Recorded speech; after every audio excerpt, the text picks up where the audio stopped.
Magandang araw po sa inyong lahat. Yan. At medyo inuubo-ubo tayo na medyo maano yung ating lalamunan. At ngayon ay grabe yung nangyayari ngayon sa Pilipinas sapagkat marami ang nalungkot, marami ang nabigla, marami ang mga supporter ni Tatay Digong, ni former President Rodrigo Duterte. Yan, sa kanyang nangyari na yung sa pagbabalik niya sa Pilipinas ay napaka-lungkot na pangyayari. Kasi nga ay nagkaroon ng arrest warrant of arrest. Yan, tungkol nga dun sa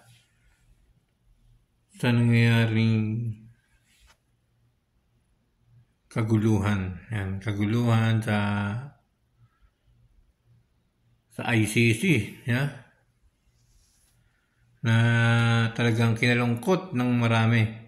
Kasi hanggang ngayon mga guys, hanggang ngayon ay nasa loob pa rin ng Gate 5 ng Villamor Airbase si Tatay Digong, former President Rodrigo Duterte, na kahit na meron ng TRO ngayong gabi mga guys ay pinakita sa mga vlogger, pinakita sa maraming tao na nandun sa harapan ng Gate 5 ng Villamor Airbase yung TRO, na kahit na may TRO ay hindi pa rin pinapalabas si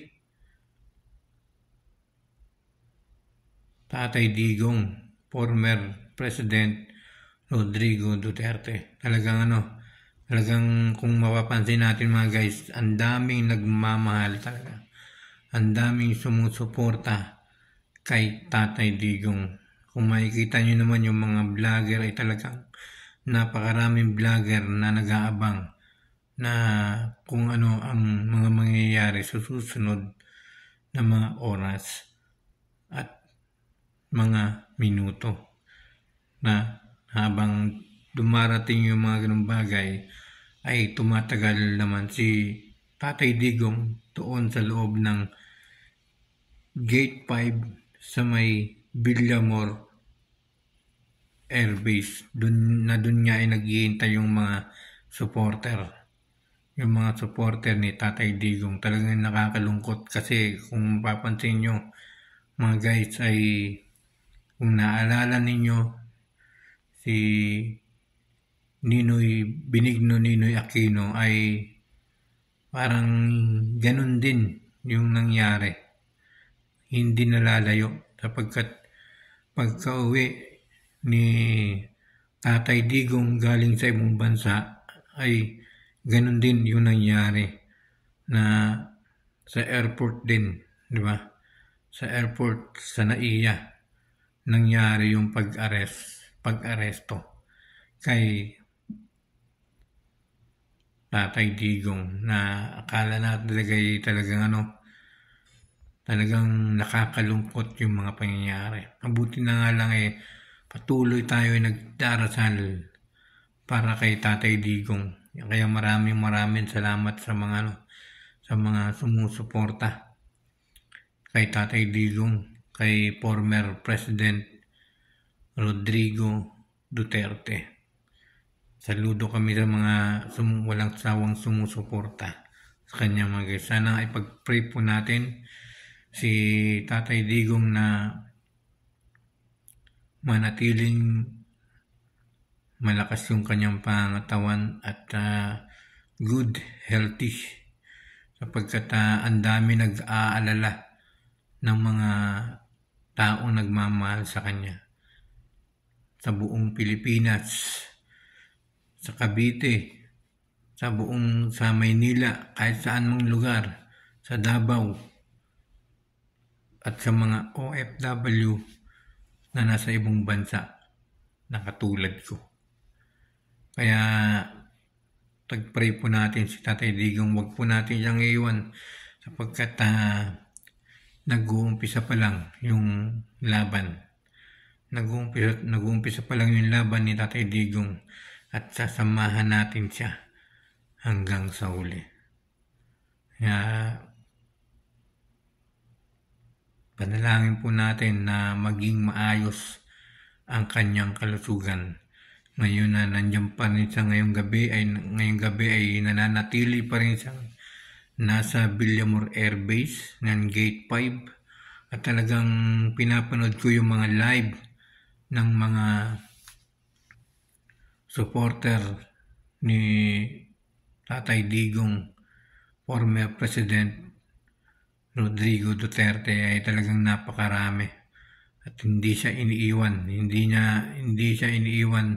ng kanyang mga supporter at yun ay patuloy na nag-aabang yung mga maraming supporter ng DDS. Talagang napaka mapagmahal ng mga Pilipino, mapagmahal kay Tatay Digong.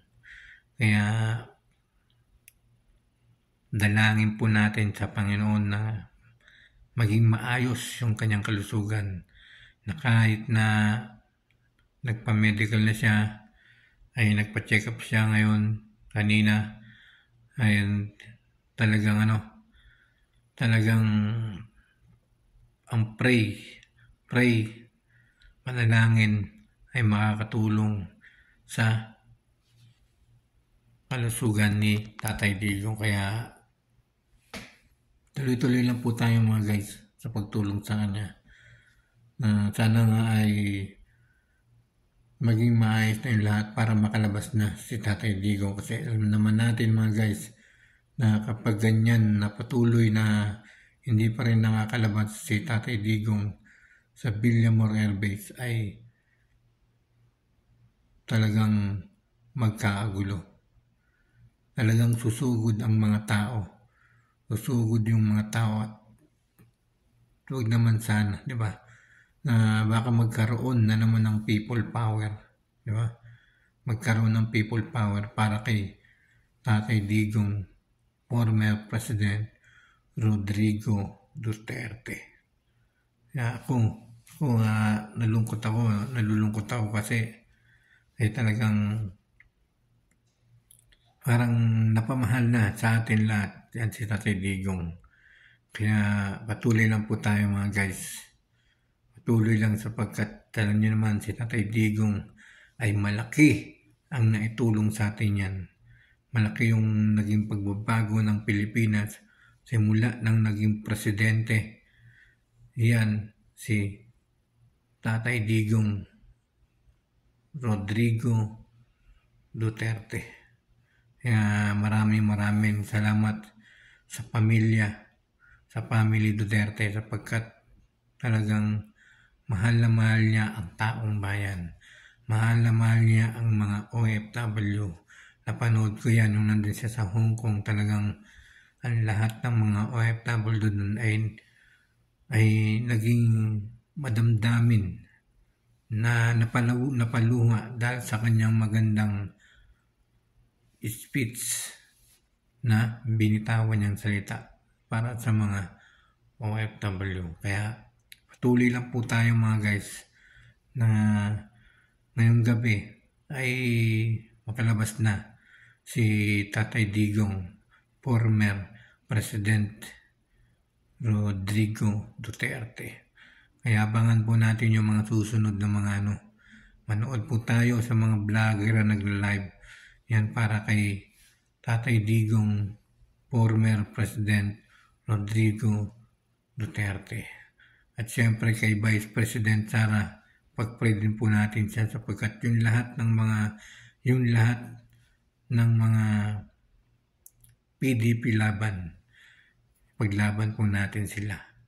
Maraming salamat po sa inyong lahat. Patuloy po tayong magdasal, mag-pray para sa kaagarang paglabas ni Tatay Digong former President Rodrigo Duterte.